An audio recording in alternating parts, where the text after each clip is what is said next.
Hi guys, welcome back to the channel. Today is the 13th of August. Got a slightly different angle for you than normal, just in my lounge. If you watched the first part of this wrap up, which I will put in the description, you'll know that I had my second COVID jab yesterday, so I'm feeling a bit rubbish. So as you can see, I've been curled up in my blanket, my can of Coke and my lip balm, trying to feel better. So I'm probably going to keep this clip quite brief. I am also, one of the side effects I'm having is I'm feeling quite wheezy, which is fine. It's what happened to me last time. And it passed after a couple of days, so if I sound out of breath, it's because I am, but still super grateful to have had the vaccine. Anyway, this afternoon I have finished The Lamplighters by Emma Stonex. So this is really kind of gifted to me by Jo in June. She sent it as a congratulations on your PGCE type present, which was super lovely of her, and I'm really glad that I got the chance to read this. First of all, let's just enjoy this cover because it is beautiful, and the spine. I mean, the spine is beautiful, but I feel like when it goes onto my shelf, I need to try and find a space so it can sit face out, because this is gorgeous. This is a literary historical fiction novel about three men who went missing from a lighthouse, and it's about the women that were left behind. It's an actual real mystery that took place, although Emma Stonex has put it into Cornwall in the 1970s. I think originally it was in France, but I can't quite remember. But yeah, we are looking at what it's like to live on the lighthouse, what it's like to be left behind, and what happened, or what could have happened to these three men. And I really enjoyed this. It's very slow and it's very much a character study. It's definitely not a thriller. I've seen a couple of people say it's a thriller. It's not, or I don't think it is. It's very much that kind of slow, creepy character study, and you get a real good sense of just how claustrophobic it would be to live on a lighthouse all the time, and also the loneliness of being the wife that's left behind. I really liked how it unravelled. I did spot the answer quite quickly, but that happens to me a lot. It's just a side effect of reading so many mysteries and thrillers. But yeah, it was beautifully written. I've given it 4 stars. I'm really looking forward to seeing what else Emma Stonex comes out with, and thank you so much, Jo, for sending this to me. I had a great time.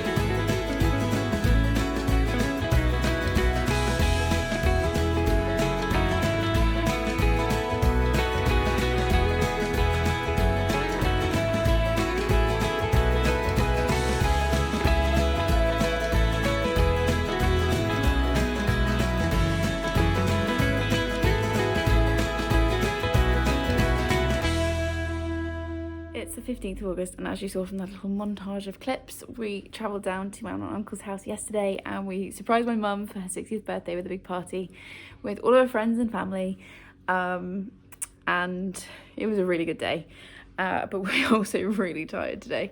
It's our week this week with Charlie as our family holiday, so we've now driven down to Leamington. It's near Southampton, I think, in the New Forest. We're staying in this little house. I'm sorry if you can hear a buzzing noise in the background. The boys have gone up for bath and bed, and that's the noise of the pump to get the water up because we're in a masonette. So yeah, we've come down for a couple of days of adventuring, which, like I said in the opening clip to this, I'm not sure how much I'll be able to show you, but I'll try and do little montagey things now that I know how to put music under clips. But I have this evening, whilst I was having a cheeky glass of wine and relaxing, I have finished Sex, Robots and Vegan Meat by Jenny Clement. This was kindly sent to me by Pam Macmillan earlier in the year. They were doing their showcase, and this is one of the books that they sent me, and I'd been a bit hesitant to pick it up, firstly because I didn't choose it or ask for it, but also because it's non-fiction and I was worried it might be a little bit dry. Sorry if you can hear the boys in the background. And this is all about the future of sex, food, birth and death, and all of the ways that technology is being created to change the way that those things happen. And I thought this was really interesting. It is non-fiction, but it's not dry at all. I really love her style. It's really interesting. She talks to a whole load of different specialists on each subject. The book is split into 4 sections, one for each of the headings. And there were some really interesting things brought up in this book. What I would say is that it's very white, it's very Western centered, it's very cis centered, and it's quite heteronormative. She does speak to one trans person when she's in the section about birth, but it's quite brief and it's obviously only one point of view, and yeah, it's not very inclusive, this book, and it's very kind of, it felt very white feminist. However, putting that to one side if you can, the topics that she's looking at and the people she was talking to and the possibilities that are opening up are interesting and are worth looking at. I would have just liked it if it had been more inclusive.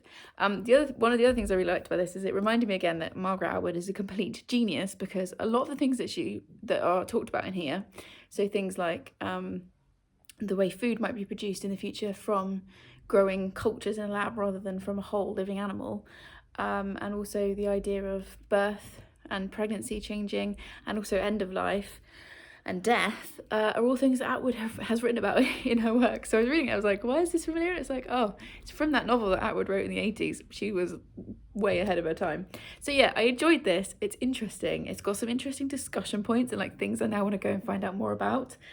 I just wish it had been a bit more inclusive. And also the section on death, sorry, I'm losing my voice today, too much of a good time last night.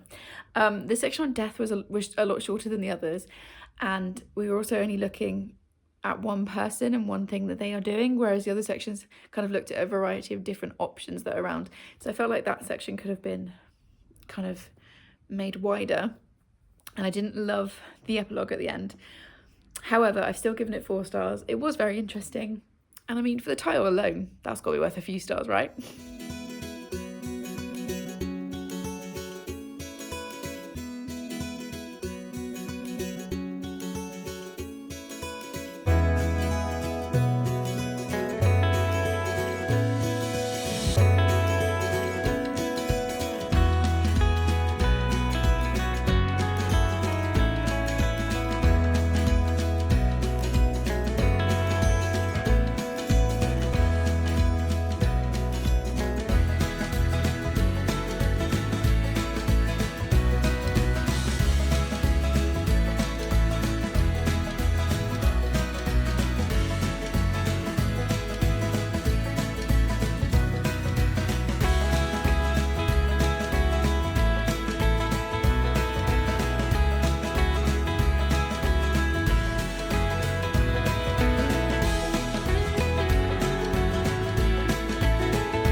It's 17th of August, and as you've seen from the previous montage of clips, we're having such a lovely time.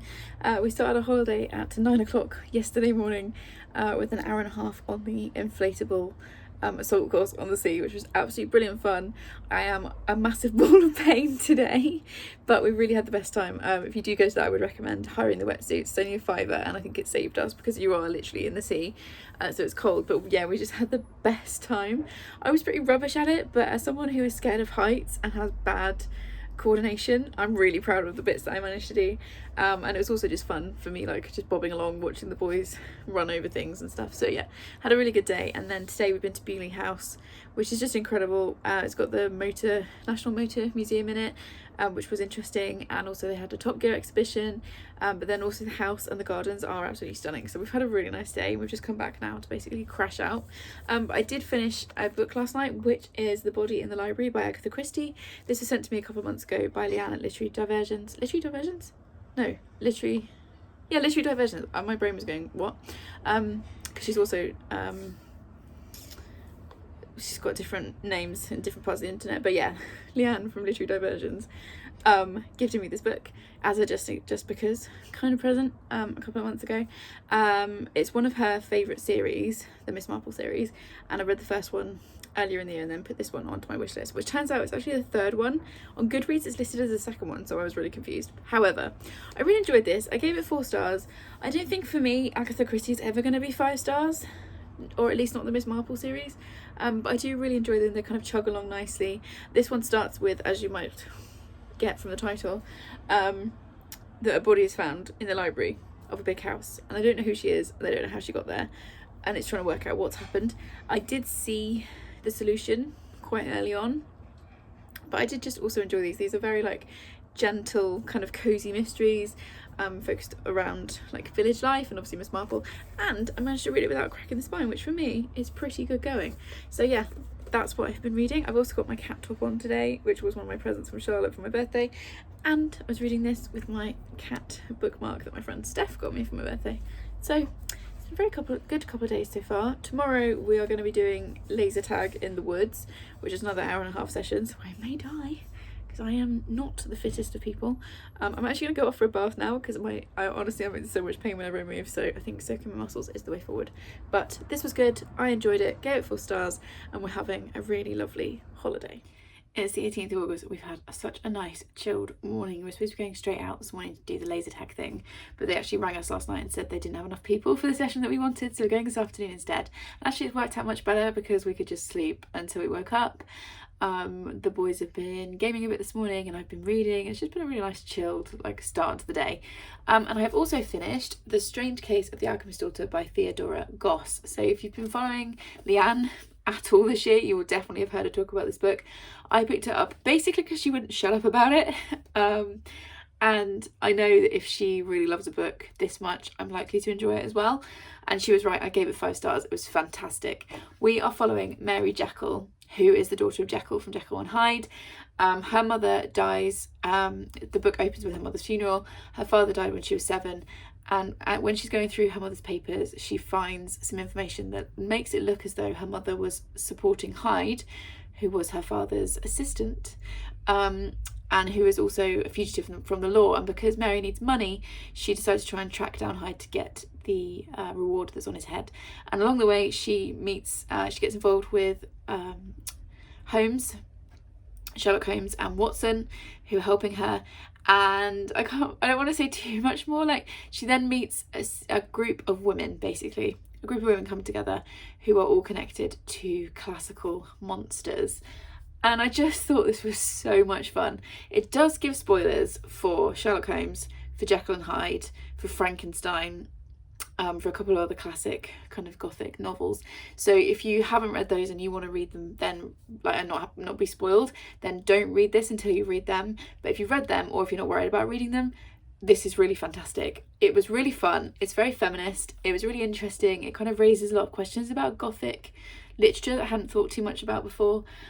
Plus it's just really fun, and it's written in this really interesting way because it's written in a normal narrative, but then every so often you get these little interruptions from various characters, and at first I was like, what is this? But you get used to it, and they're just like really funny little asides or like little bits of bickering between characters, and I thought it was really fun. The mystery was good. It sets up the next book brilliantly. I now desperately want to read the next book, although I think it's even bigger than this one. This one is 400 pages, but I've read it in less than 24 hours because I just couldn't put it down. So I'm very excited for the second book. And yeah, Leanne was right. This is an absolute corker. It is the 19th of August and we are home. If I look a bit frazzled, it's because we've just been like unpacking and getting settled back in and putting laundry and all that kind of stuff. I've got straight into my pyjamas, obviously. But yeah, we've had a really lovely holiday. I didn't film any more clips, as you'll have seen, from the lack of montage. I didn't feel like it. And I don't even know at the time of filming this if you guys even like those. So yeah, I didn't. But we had a brilliant time at the laser tag thing in the woods. It was hilarious, really good fun. And then this morning we got up, went for pancakes for breakfast, which were excellent, and we've driven home. So yeah, we are now back, although I'm only here for like 4 days before I go away with Charlie again next week. But I did also finish a book. I started and finished this yesterday. This is All Systems Red by Martha Wells. This was sent to me by the absolutely lovely Marianne from Couple Books a while ago. And this was on my wish list because she kept recommending it, so I was like, okay. And you can tell from the cover it's sci-fi, and I don't generally do sci-fi because usually when somebody says set in space I immediately fall into a deep coma. But I really enjoyed this. I gave it 4 stars. It's this little novella and we're following Murderbot, who are, let's see if I can, it's they're like a self-aware robot, or they do have some like, well, they call them organic parts, so I think they're also made up of human flesh, and they're sent on this mission and something goes wrong, and it's about what happens. And I did quite enjoy it. Like I said, I gave it 4 stars. I needed a bit more world building, which isn't something I say very often, but I couldn't get a grasp in my head of like how the society was working, so it made it a little bit difficult for me to care about what was going on. But it was really interesting because Murderbot basically just wants to be left alone to watch TV shows, and I was like, can hard relate. So thank you very much for sending this to me, Marianne. I did enjoy it. It was fun. I'm not sure I'd keep reading the series, but I'm glad I read this one. So there was that. And then I came home to so many parcels. So this video I think will go up after my birthday book haul. Obviously I'm not opening anything coming from my wish list this month at all. So if you are one of those amazing people that have contributed to what is becoming a massive stack of parcels in our spare room, thank you so much. But I did also get a load of books in from Book Break, and then I'll show you those books in a second. And then I also had something arrive that I had paid for, which is Bowties and Books, Jessie of Bowties and Books TBR cards. I've been wanting to get some for ages, and I just decided to take the plunge this month, and you will see these very shortly.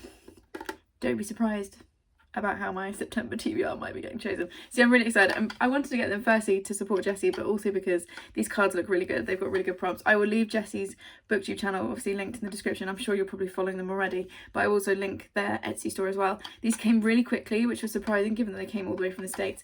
And I've not even opened the tin yet. Look, that's just very aesthetically pleasing. Ah, that's cute. And it's got a little thank you card, and they've written a message on the back, which is nice. Then you've got the rules, and then the cards, which I won't get too into here because obviously that will be in my TBR video. But yeah, I'm really excited to have my first game of that. And then I had a load of books come through from Book Break, which I'd forgotten I'd requested. There's 8 of them, so I'm gonna go quite quickly because obviously I don't know loads about them yet. So I have got some of them finished copies, some of them are ARC copies. This is The Woods Are Always Watching by Stephanie Perkins, who also wrote There's Someone in Your House, and I remember there being a bit of buzz about that. So this looks fairly short, thrillery. That's a finished copy. Then we've got the ARC for Under the Whispering Door by Tj Cloone. I read and really enjoyed The House on the Cerulean Sea earlier this year. The author has said some problematic things about the origin of that story, and where he got his inspiration from, which happened after I'd read that book and requested this, but I am still interested in reading this one. This comes out on the 28th of October. We have then got Hare House by Sally Hinchcliffe. Was it a place of refuge or danger? This comes out January 2022. We've got this massive beast. This is Sunset Swing by Ray Celestin, and this comes out on the 11th of November. And one of the really cool things about this, you can scan this code and it gives you a soundtrack to listen to while you're reading. So this is a beast. It's a historical fiction. A devil is loose in the City of Angels, Los Angeles, 1967. So that looks really fun. Could also use it as a weapon if I needed to. We've then got Scary Smart, which is by Mo Gordat. And it's not usually the kind of thing that I would read, but having really enjoyed Sex, Robots and Vegan Meat, I think this could be interesting. This is the future of artificial intelligence and how you can save our world. This comes out in September, so it comes out next month. We've then got The Painter's Friend by Howard Connell. To be honest, I requested this because I don't read a lot of male authors, and this looked interesting.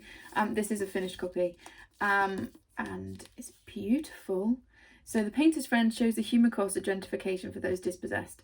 The novel also explores the role of art in protest and asks who gets to be an artist and what they owe in return. Written with visual lyricism and driven clarity, Connell's incendiary story about class and resistance builds to an unforgettable climax. It's an urgent novel for our unjust times, and I just thought it was really interesting sounding. I've also got a copy of Magna, which I've seen around quite a bit, by Theodora Holford's daughter. I will find out how to say that before I review it. And I think this is about a girl who falls in love with her English teacher. Why is it always an English teacher? She becomes smitten with an older, handsome university student, and it's about their toxic relationship. I know Emma from Drinking on My Shelf had read that recently and enjoyed it, or has enjoyed it as much as you can. And then I've also got Objects of Desire by Claire Stanovich, and these are short stories. So yeah, that's my little haul from Book Break. Thank you so much, Book Break. They sent those to me because I'm a Book Break insider, which means they send me books in exchange for an honest review, and you will obviously see all of those in upcoming reading months at some point. And now I'm gonna go and have a face mask and a bath and enjoy the fact that we are back home. It's the 21st of August. We are off to my favourite place, the Pig Near Bath, which I'll link in the description, because we are celebrating my wonderful mother-in-law's 70th birthday. Her birthday was earlier this week, but obviously this is the first chance we've had to get together and take her out somewhere fancy. So I'm really excited. All dressed up, as you can see. We've got the birthday banner up behind me. Why can't I do angles? There we go. For when we get back, because we're going to come back here and have birthday cake and stuff. We are actually on our way now to go and pick up her birthday cake, which is a surprise for her. She knows we're going to the Pig. She does not know that we have ordered a birthday cake from the same lady that did our wedding cake. So I'm very excited about it, and hopefully Chris will like it as well. And I will try and film a few clips along the way.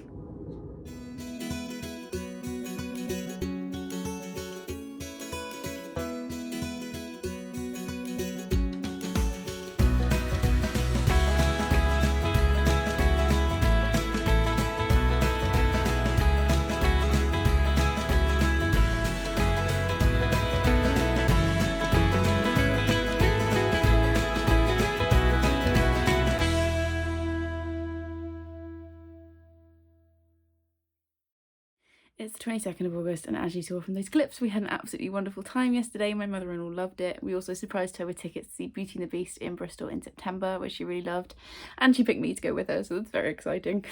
Yeah, we are having our usual Sunday, so I'm just in the middle of all the housework, and I'm going to chill this afternoon, which is why I look like this, but this is what I look like. But I finished 2 books, so I just want to talk to you about them. The first is The Christie Affair by Nina de Gramont.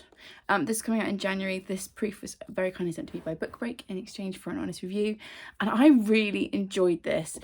I'm going to read you the back because I don't want to say too much. So it says, in 1926, Agatha Christie disappeared for 11 days. Aside from the famous author herself, only I know the truth of her disappearance. I'm no Hercule Poirot. I'm her husband's mistress. This was so clever, and like I said, I don't want to say like too much about it, but it takes the historical fact that Agatha Christie disappeared for 11 days in 1926, and the historical fact that her husband was having an affair at the time with a woman who would become his second wife, and it builds the story around them. And I'm finding like one of my reading niches that I really enjoy is fictional books based on historical fact, like Hamlet even, is based on the historical fact that Shakespeare's son died when he was 11, and it takes it from there. And that was one of my favourite books of last year, and I really enjoyed. There's something about it being based on real people I just really enjoy. Yeah, so this takes that fact and builds a story, and we're in Nan, or Nancy's, point of view. She's the mistress, and it moves back and forth in time, and it looks at, we're in the interwar years, so it looks at the effect of World War One on everybody. It also, try not to give too much away, but it also looks at the homes that young girls were put into if they got pregnant outside of marriage in Ireland, so it looks at that, and it just weaves it all together really well. And I saw the answer to the mystery. There's something that happens outside of Agatha Christie disappearing. I saw the answer to that quite early on, but I still really enjoyed the ride and enjoyed how it was put together. And it was just, yeah, it was just really clever. I'm excited for you guys to read this when it comes out, because I think you'll really love it. This is obviously the proof copy, and the actual cover is going to look like that, which is beautiful. I'm going to try and get my hands on a finished copy if I can. But thank you so much for sending this to me, Book Break. I really enjoyed it. I gave it 5 stars. It was very interesting, and I actually don't know that much about Agatha Christie. I've only read 3 of her books. I've read Murder on the Orient Express. I've read The Murder at the Vicarage, the first in the Miss Marple series, and I've just read, as you saw in earlier clips in this vlog, The Body in the Library. So I've not read loads, and I didn't really know that much about her, but now I feel like I want to go and read like non-fiction about Agatha Christie. So if you know of any good ones, please recommend me some in the comments. That was that one. And then this morning, just spent the loveliest hour reading Heartstopper Volume 4 by Alice Oseman. This was gifted to me by Cat Approves and Reviews when I completed my PGC in June, and obviously I read Volume 3 already this month, and I was looking at my shelves, I was like, oh, I really just want to spend some time with Nick and Charlie, and it's just the loveliest. It's obviously Volume 4, so I'm not going to get into too much of what's in here, but Volume 1 is about Charlie and Nick who meet at school. Charlie is gay, Nick thinks he's straight, and is then questioning his sexuality. They become friends, and then they become more than friends, and it's just about their lives. It's kind of like slice of life, I guess. And this one, I think I said this about every volume, but this one really is my favourite. This made me cry because of the mental health stuff that's discussed in here. And it's all about how love can't save somebody's mental health, and it can't all be on one person to support somebody that's struggling with their mental health. And I just thought it was done beautifully. I've seen a few people say they feel like the mental health stuff is kind of too signposted and it's too obvious, but the intended audience of this is going to be sort of 12 to 17, and I feel like it's a really good thing that it's so obvious. It literally tells them what to do if they know someone that's struggling, and ways to support them, and it reassures them that it's not up to them to fix somebody else. And I just felt like it was done really well, and I need more. The next volume is going to be the last one, and I don't think I'm ready. For that. But yeah, this was obviously 5 stars. So 2 5-star reads in the space of 24 hours. Let's put that the way around. Pretty peachy. It's still 22nd of August, and having done all the chores and packed my bags up again because I'm taking Charlie down to see my family tomorrow, I have settled down and I have finished The Rose and the Dagger by Renee Addia. This is the sequel to The Wrath and the Dawn. It's a duology. Also, you can probably hear my neighbour's dog barking, but hi, welcome to my life. Yeah, this is the sequel to The Wrath and the Dawn, which I read last year, and it was one of those books from last year that really surprised me. There was a readathon that had cover by as one of the prompts. So I went into Waterstones and I literally just scanned all the books and I grabbed one as a cover by, which was The Wrath and the Dawn. And I wasn't expecting to love it because it's YA fantasy, which isn't really my thing, but I gave it 4 stars. It was like one of my standout surprises of the year. And I've been putting off reading The Rose and the Dagger, and then Jean from Jean's Bookish Thoughts said, do you want to do another buddy read, because we read The Sanatorium last month, and I saw that she had this one on her shelf, so I was like, let's do that, let's finish out with that duology. So I've picked this up this month. Jean was also supposed to be reading, but I don't think her week has gone to plan, so I'm not sure if she's picked it up yet or not, but I've gone ahead and read it anyway. The first book is A 1001 Nights retelling. We follow Shazi, who goes willingly to be the queen of the local king, and he marries a different girl every night, and every morning he murders her. And Shazi goes in as a revenge, with a revenge plot in mind, because one of the girls that he's previously killed was her best friend. And then in order to stop him from killing her, she starts telling him stories, which is where the 1001 Nights retelling comes in. And it's about what happens. And then obviously this is the second one. So I can't say loads about the plot for this because I don't want to spoil the first one. But what I will say is it really disappointed me. And I'm really shocked. Parts of this were like 2-star. Parts of it were 5. So I've settled on a 3. Probably more like a 3.5, but like I've said before, I don't do half stars, and if I'm kind of wavering, I will go down rather than up. And I was disappointed by this. It's difficult to say why without giving spoilers, but there's a major plot, like there's one big thing that is driving the plot of the first book, and I was expecting that to drive the plot of this book as well because of the nature of that thing. And I know I'm being really vague, but like I said, spoilers. And the big plot point that I thought was going to be in here is dealt with really quickly and easily in this book. And I was just like, right. Which then I was like, why is there a second book? We could have had that at the end of the first book and it could have been a standalone. The other problem I had, the pace was really slow and it felt really overwritten. And I would say I really enjoyed the really detailed descriptions of the first book. Didn't feel like we needed it for the sequel, already in the world. And yeah, it just felt, it's over 400 pages. You could easily take out like 100 pages, speed the plot up, and it probably would have been a 4-star read for me. Because I did really like the last 100 pages. I didn't love, it also does something at the end that I hate in YA fiction. And again, I can't say what it is because of spoilers, but if you want me to tell you, let me know and I'll like DM you or something. But it does a thing that I just, as soon as it happens in books, I'm just like, no, that's not for me. So yeah, I gave it 3 stars. I've now finished the duology, and to be honest, I'm gonna unhaul both of them and make a bit more space on my shelves.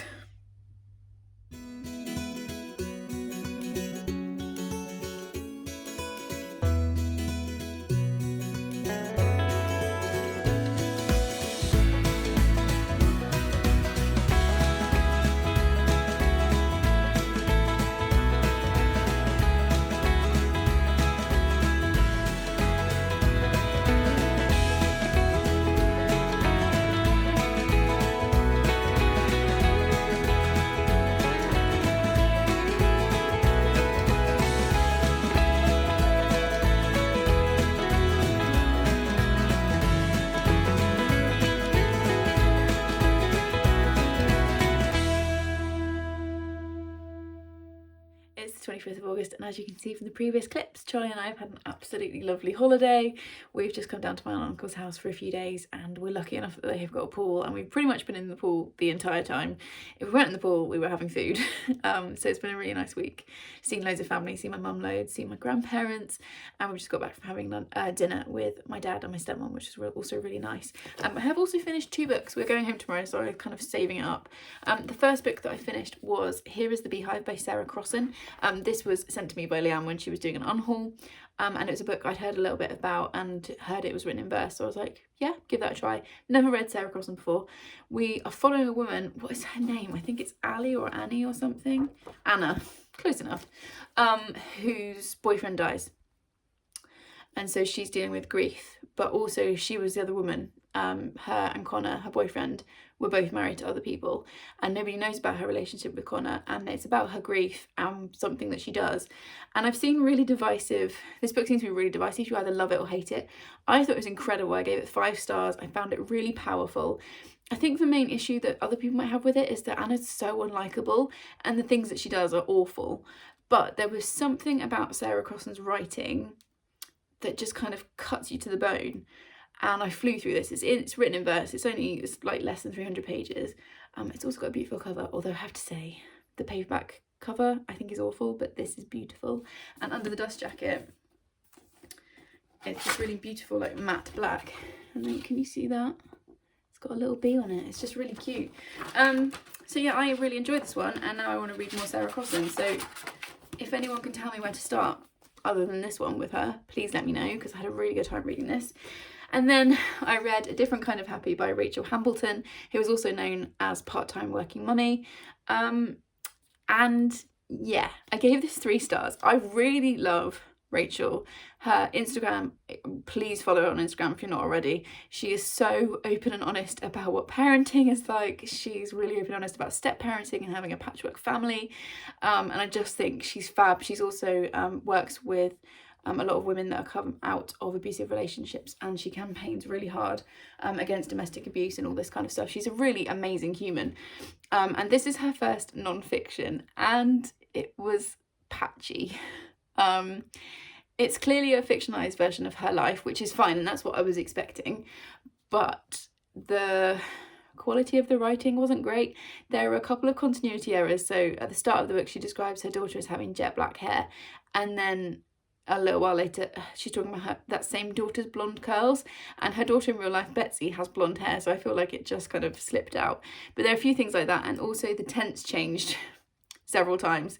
We kept going from past to present tense, and that kind of stuff really bugs me. So I gave it 3 stars. The story is nice enough. It's about a woman who gets left by her husband with her 3 kids, and it's about her putting her life back together, basically.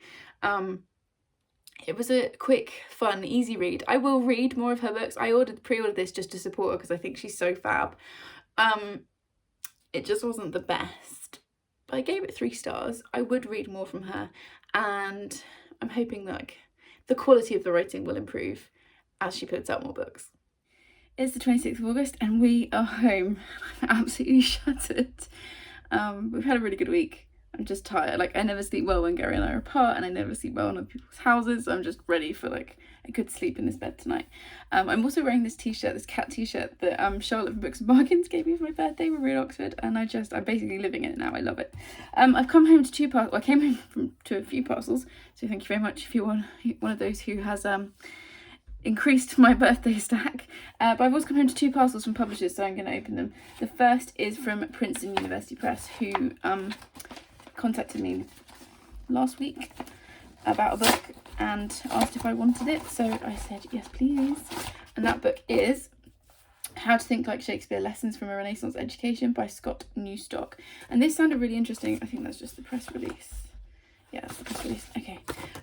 Yeah, this just sounded really interesting. How to Think Like Shakespeare is a brilliantly fun exploration of the craft of thought, one that demonstrates what we've lost in education today and how we might begin to recover it. In 14 brief chapters that draw from Shakespeare's world and works and from other writers past and present, Scott Newstock distills enduring practices that can make learning more creative and pleasurable. Written in a friendly conversational tone and brimming with insights, How to Think Like Shakespeare enacts the thrill of thinking on every page, reviving timeless ways to stretch your mind and hone your words. I just thought it sounded really interesting. It's actually a lot shorter than I was expecting.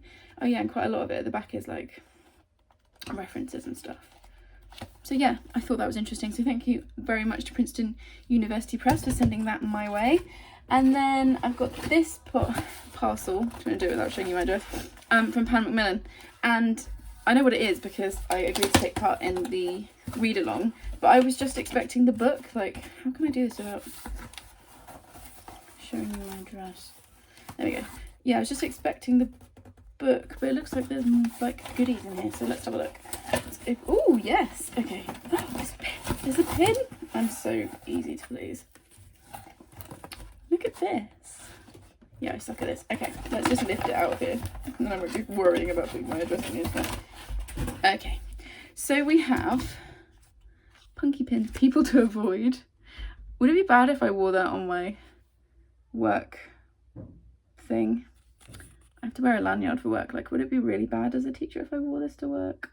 That's very cute. I suck at being a blogger, but we know that. And then look how nicely the book's been sent. So the book is A Marvellous Life by Freya Mask. Hopefully I've said that correctly. God, it's all really beautifully packaged.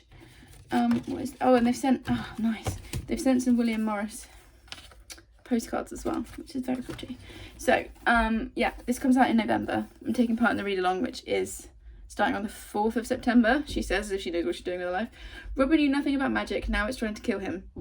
When Baronet Robin Blythe is accidentally appointed as a liaison to a hidden magical society, he's astonished to discover that magic is real and very dangerous. Cursed by mysterious attackers and plagued by visions, he's determined to drag answers from his missing predecessor. To do so, he'll need the help of Edwin Corsey, his cold and prickly counterpart in the magical bureaucracy. Forced to work together, the unlikely pair will stumble upon a plot that threatens the very foundation of the magical world and a secret some have already died to keep. Welcome to an Edwardian England featuring riotous adventure, queer romance and magic-infused mystery. Perfect for the fans of The Binding and The Invisible Library. So as soon as I got the email from Book Break about this, I was like, yes, please. It sounds really good. Historical fiction, magic, it's queer. I feel like it's going to be like an enemies to lovers kind of vibe. And look how beautiful the proof is. I mean, that's the... Sorry if you can hear the door rattling behind me. That's going to be the final copy. But yeah, I'm really excited for this. So thank you very much, Pam Macmillan, for sending this my way. It's 27th of August, which means that tomorrow is my birthday and I'm very excited. You can see my TBR. These are my TBR shelves just here, in case you've never seen them before. This isn't like the most, like the best angle, but I like that you can see my TBR shelves. So yeah, this is the shelves in my bedroom that hold my unread books. And tomorrow I have a massive stack of Amazon parcels to open, but my birthday unboxing will already be up by the time you see this video, so I'll link that in the description if you haven't seen it already. And I finished another book. I finished The Confessions of Franny Langton by Sarah Collins. This is very kindly gifted to me by Laura at Laura and Her Bookish Thoughts a while ago, a couple months ago, and it's historical fiction. It's blurred on the front by Margaret Atwood, which is always a good sign, and we are following Franny Langton in 1826. She's a black, I was going to say previous slave, but I don't think she actually was. It's a little bit unclear in this book whether or not she's actually a slave. It's just after the supposed abolition of the slave trade, and we're following her on a murder charge. What are words? Why am I finding this so hard today? She's on trial. There's the word. She's on trial for the murder of her new master and mistress.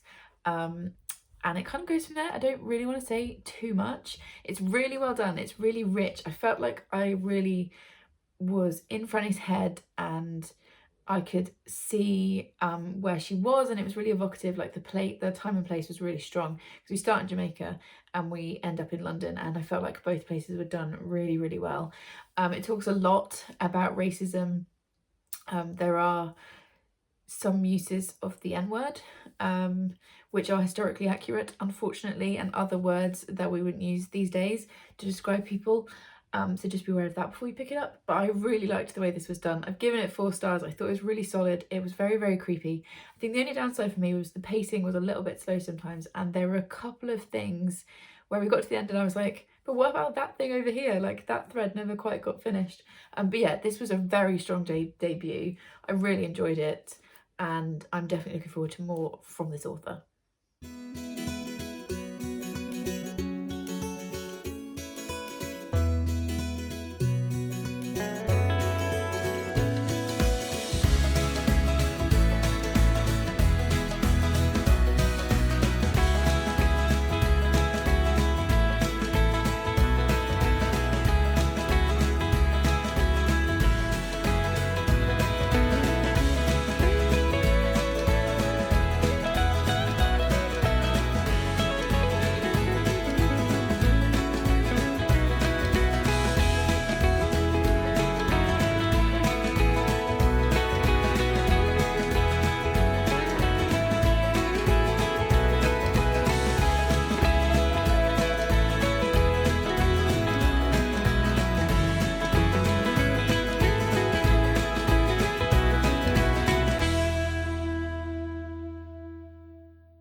It's the 28th of August, and as you saw from the B-roll, I have had an absolutely fantastic birthday. And as you can see from the books behind me, the shelves have changed. Like, they don't even all fit. I've got a little stack of books over here as well. By the time this video is up, the unboxing that I did for my birthday will be live if all goes to plan, so I will link that in the description. But thank you so much to everyone that sent me something. I'm feeling really overwhelmed. And by sent me something, I don't just mean the books. Like, I've had text messages, tweets, Instagram messages, Facebook messages.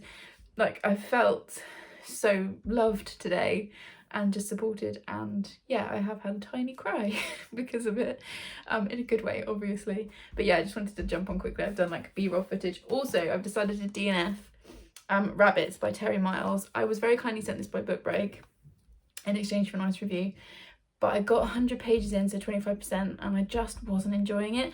I requested it because it's about a secret underground game called Rabbit. Sorry, the cat's trying to get out of the room. Jack. No. It's about a secret underground game, which I thought sounded really cool. But actually 100 pages in, like, not a lot had happened, and I was just a little bit bored. So this one wasn't for me. I'm sure there are loads of other people who enjoy it, but yeah, wasn't for me. So I'm going to DNF that one. And I'm now going to go and have my second bath of the day because it's my birthday and I can do that.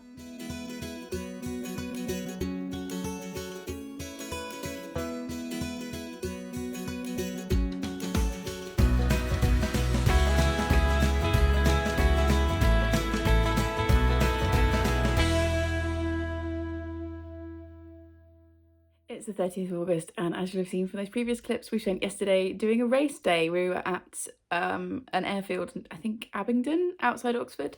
Basically, for Gary's 50th birthday, I bought him a six supercar track day because he really wanted to drive a Lamborghini.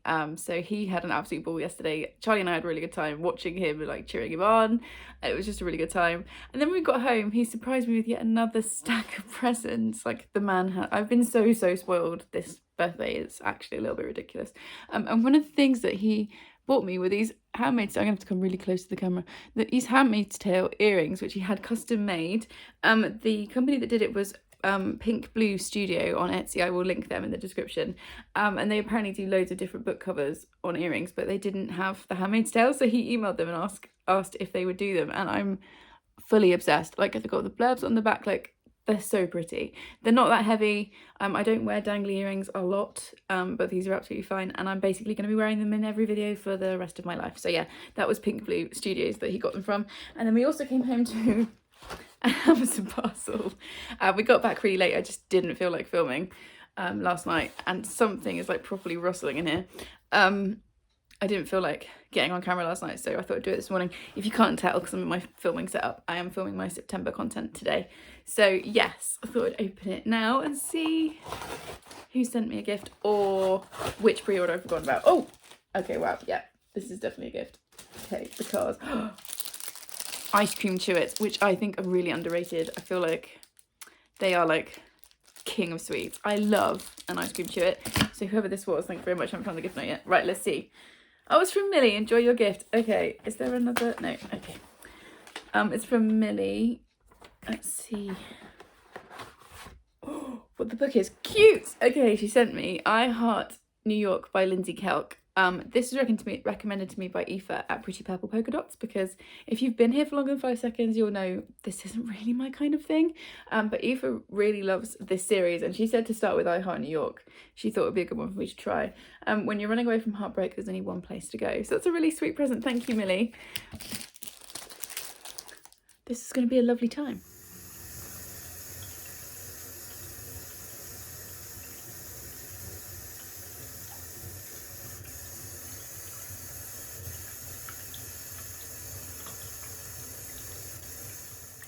And it's the 31st of August, and I'm here to wrap up this wrap up. And yes, you can probably hear the washing machine, Gary's working upstairs, the cat's padding about. I've still got wet hair for my shower, but we're rolling with it. So I have got one book to talk to you about that I finished. I've had another parcel pop through, and then I want to do my stats and just finish this whole thing off. So the book that I finished yesterday was Quality Land by Mark Ue Kling. This is very kindly gifted to me by the lovely Marianne at Cuppa Books. I really enjoyed this one. Is it a sci-fi or is it dystopian? I'm not sure. It's basically set in a world where the equivalent of Amazon and Google have come together and become the government for the whole world. Like Quality Land is the name of the country, and everything is done by the algorithm. So your partner, where you live, your job prospects, even the things that are delivered to you, because the shop knows what you want before you want it. It's all controlled by this algorithm. And we follow a guy who gets a delivery one day of something that he definitely doesn't want, and he tries to return it, and it goes from there. And yeah, I thought this was great. The world building's amazing. If you are looking for a book that's got solid world building, I'd really recommend this one. I think for me, it felt slightly like a series of short stories, because you're following a few different people, but it didn't really flow together very well, which I think is why I gave it a 4-star in the end. And also parts of it felt very info dumpy. And there's a lot of social commentary in this, which is great, and a lot of talk of like capitalism and things like that. But at certain points it just felt slightly heavy-handed, so I gave it 4 stars. I did really enjoy it. It's also translated. It's translated from German. The translator is... Who is the translator? I know it's in here somewhere. It's translated from the German into English by Jamie Lee Searle. So yeah, I'd really recommend this one. It is fun. I feel like it would work well on audiobook probably as well. And yeah, I just really enjoyed it. So that was the last book that I finished. Let's open this parcel and then I'll do stats. So yeah, this popped through yesterday evening, but I just didn't feel like filming, so I thought I'd open it today if I can get it open. Also, having read Quality Land, this feels slightly, not this present coming through, but this company feels slightly more sinister than they did before. But there we go. Right, let's see what this is. What are you? Oh, this is After the Flood by what are words? By Cassandra Montague. This is, in the wake of the floods, Myra and her daughter Pearl have learned to survive. They make do, find reasons to live despite the chaos around them, find contentment. But there is a constant longing that plagues Myra that began 7 years ago, when her husband Jacob took their daughter Ro and left Myra behind. When a chance encounter reveals that Ro might be within reach, Myra and Pearl pack up their lives and begin a dangerous journey into the heart of the sea, risking everything and everyone for a chance at family that may never come again. I'm really excited for this. I think it was April at Getting Hooker With It who was talking about this one. Let's see who this is from.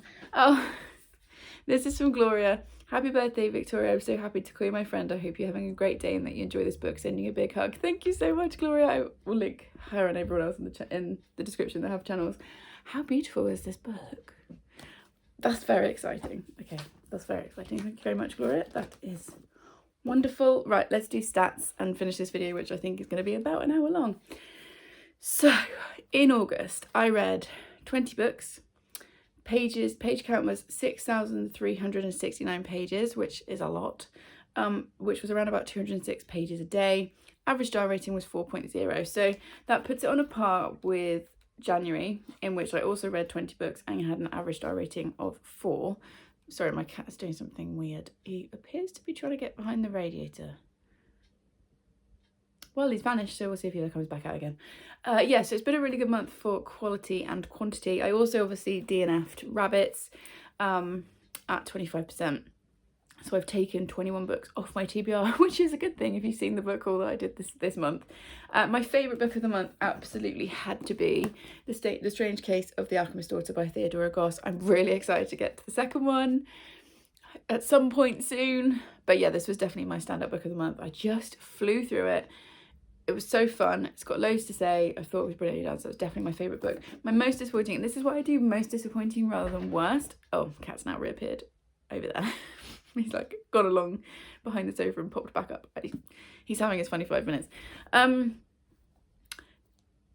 My most disappointing read of the month was The Rose and the Dagger, and this is, like I said, this is why I do most disappointing rather than worst, because I gave Death Comes to Pemberley 2 stars, which I just thought was really bad, and obviously I DNF Rabbits, which wasn't for me. This was definitely most disappointing. I really, really enjoyed The Wrath on the Dawn, which I've already unhauled from my shelves, and this is going to follow. It was just, like, the more I think about it, it was just not good. I didn't enjoy it at all, and I'm very sad about it, also because it's really pretty and I can't keep it on my shelves. So there we go. So those are all the books that I read in the month of August. It's been a really good month. Today, as I've said, is the 31st, so it's Tuesday, I think. And I've got today and tomorrow off, and then Thursday and Friday we have inset days at school, so we've got loads of staff training and sorting out classrooms and stuff, and then Monday it all kicks off and year 7 come back. So I'm a bit nervous, I'm excited. I think September there'll be less reading and more going to bed very, very early, but we'll see how we go. And yeah, I hope you've enjoyed these 2 vlogs for August. I've had an absolute blast in August. It's been a really good month. Yeah, thank you for watching along. If you got to this point, leave me a flower emoji or like a garden emoji. Let's go with that. Yeah, something gardeny. Just to let me know you got to the end. Thank you so much if you have. Please subscribe if you like more of this chaos, and I will see you in the next one. Thanks, guys. Bye.